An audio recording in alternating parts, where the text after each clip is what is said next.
तो अगर हमारा क्वेश्चन आता है कि what is the criteria of essentiality of nutrients, तो हम कहेंगे कि इसे अर्नन और स्टाउट ने 1939 में पहली बार प्रपोज किया था, जिसके अंतर्गत उन्होंने 16 न्यूट्रिएंट्स को एसेंशियल बताया था। इसके 3 क्राइटेरियाज थे। पहला क्राइटेरिया, उस न्यूट्रिएंट के बिना प्लांट की लाइफ साइकिल पूरी होने में प्रॉब्लम आनी चाहिए। दूसरी बात, अगर वो न्यूट्रिएंट प्लांट को प्रोवाइड कर दिया जाए तो प्लांट की लाइफ साइकिल पूरी हो जानी चाहिए, मतलब उसको फिर जो उसकी डेफिशिएंसी सिम्टम्स है वो नहीं दिखने चाहिए। तीसरी बात ये है कि वो न्यूट्रिएंट उस प्लांट के मेटाबॉलिज्म में डायरेक्टली एक्टिव रोल प्ले करेगा। इसके बाद हमने यहाँ पर देखा कि वो 17 या जो 16 थे, जो 16 एलिमेंट्स थे वो कौन से हैं, और जो मॉडर्न क्लासिफिकेशन में 17 हुए हैं तो वो कौन सा एलिमेंट है जो कि ऐड किया गया है एसेंशियल न्यूट्रिएंट्स में। पहले आते हैं CHO, कार्बन हाइड्रोजन ऑक्सीजन। ये मेजर है और ये स्ट्रक्चरल कंपोनेंट होते हैं एक प्लांट के। नाइट्रोजन, फास्फोरस और पोटेशियम, ये मेजर न्यूट्रिएंट्स होते हैं उस सेंस में कि इनको ज़्यादा अगर हम सप्लाई करेंगे फर्टिलाइज़र में या सॉइल में ज़्यादा प्रेजेंट होगा तो इनका अपटेक भी ज़्यादा होगा और प्लांट की ग्रोथ भी ज़्यादा अच्छी होगी। तो बेसिकली हम फर्टिलाइज़र्स में इनका यूज़ करते हैं। Then calcium, magnesium, sulphur, iron, manganese, zinc, copper, boron, molybdenum, chlorine and nickel, ये सभी के सभी माइक्रो न्यूट्रिएंट्स हैं जिन्हें कम कम मात्रा में सॉइल को, मतलब सॉइल में कुछ मात्रा में होना चाहिए और कम कम मात्रा में प्लांट के अंदर ही प्रेजेंट होने चाहिए।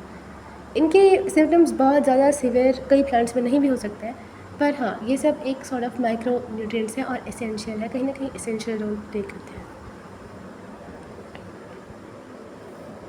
बेनिफिशियल न्यूट्रिएंट्स या तो वो हो सकते हैं कि जो बहुत ज़्यादा कुछ प्लांट, सर्टेन प्लांट स्पीशीज़ है जो सिर्फ उन्हीं के लिए एसेंशियल हो सकता है उनको बेनिफिशियल न्यूट्रिएंट्स कहा जाता है। या तो जैसे यहाँ पे लिखा गया है, have beneficial effects at very low concentration but are not essential, or which are essential only for certain plant species or under specific conditions are called beneficial elements.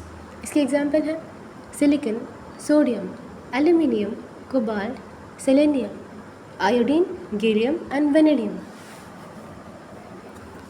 अब जितने भी जो सिंथेटिक हमारे एलिमेंट्स हैं जो कि स्पेशली 95 के बाद जो एटॉमिक नंबर्स आते हैं वो सभी जनरली प्लांट्स में नेचुरली नहीं पाए जाते, अभी तक उनकी डिस्कवरी तो नहीं हुई है क्योंकि उनको लैब्स में सिंथेसाइज किया गया है बेसिकली।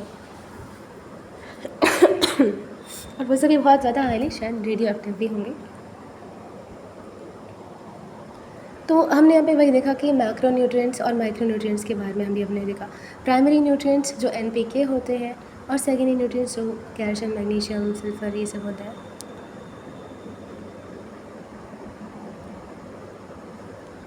इनके फिजियोलॉजिकल या बायोकेमिकल बिहेवियर के अनुसार भी इनका क्लासिफिकेशन किया गया है। जैसे CHO और C ये सारे स्ट्रक्चरल हैं, N, P और S ये सारे के सारे मेटाबॉलिज्म में रोल प्ले करते हैं। पोटेशियम, कैल्शियम, मैग्नीशियम ये सभी पोटेंशियल ग्रेडियंट बनाने में हेल्प करते हैं। Iron, manganese, zinc, copper, boron, molybdenum, chlorine ये सभी कैटलिस्ट के रूप में काम करते हैं।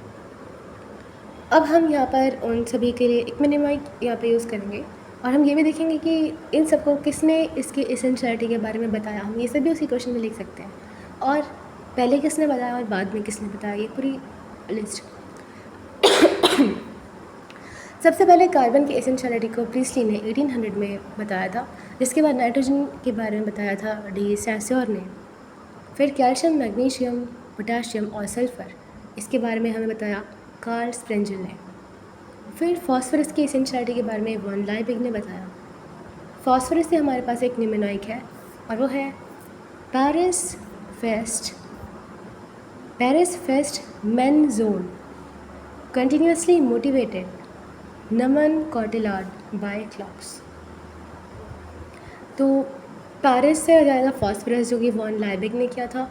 आयरन का हमारा ग्रेस ने किया था। उन्होंने देखा कि कुछ जो प्लांट्स हैं उनमें क्लोरेटिक लीव्स थी और उनमें अगर हमने आयरन के सॉल्ट्स डाले तो फ्लोरोसिस ठीक हो गया, तो मतलब उसमें आयरन की डेफिशिएंसी थी और आयरन एक एसेंशियल न्यूट्रिएंट है। उसके बाद मैंगनीज़ के बारे में हमें किसने बताया था? मैंगनीज़ के बारे में हमें हार्ग्यू ने बताया था। जिंक के बारे में हमें समर और लिपमैन ने बताया। कॉपर के बारे में समर, लिपमैन और एम मैक केनी ने बताया। मॉलिब्डेनम के बारे में अर्नन और स्टाउट ने बताया। और मैंगनीज़ के बारे में किसने बताया था? हार्ने नहीं, हार्ग्यू। ठीक है, इसलिए एक आर्ग्यू लिखो पहले और फिर एच लगा दो। फिर सोडियम के बारे में ब्राउनल और वुड ने बताया था।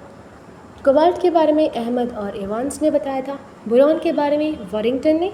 क्लोरीन के बारे में ब्रायर ने 1954 में। 1939 में अर्नन और स्टाउट ने हमें criteria of essentiality of elements दिया था।